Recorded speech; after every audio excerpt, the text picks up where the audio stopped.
दोस्तों, आप सबको एक नई कहानी में स्वागत है। एक कपल का शादी के 11 साल बाद एक लड़का हुआ।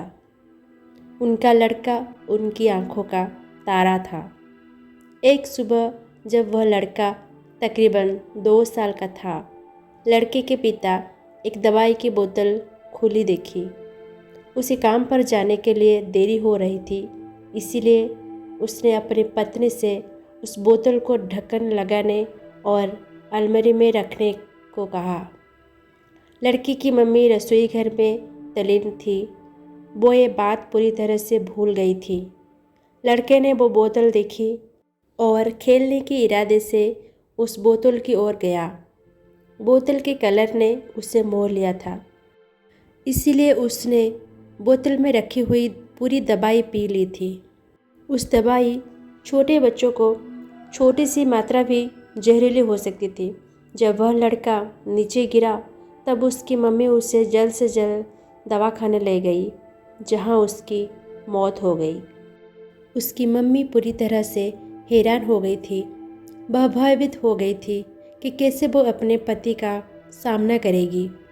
जब लड़के के परेशान पिता दवाखाने में आए तो उन्होंने अपने बेटे को मृत पाया और अपने पत्नी की ओर देखते हुए सिर्फ 4 शब्द कहे। आपको क्या लगता है कौन से होंगे वो 4 शब्द?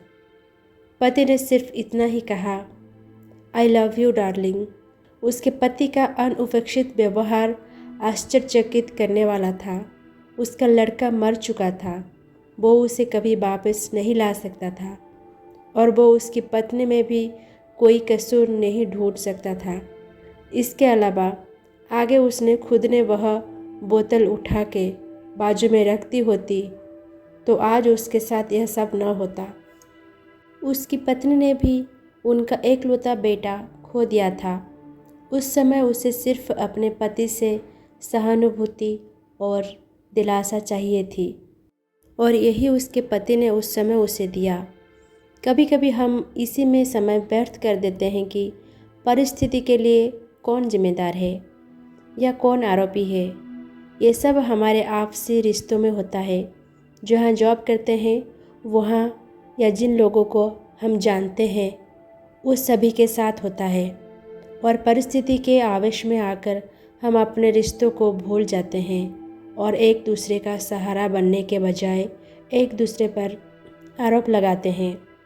कुछ भी हो जाए, हम उस व्यक्ति को कभी भी नहीं भूल सकते जिसे हम प्रेम करते हैं।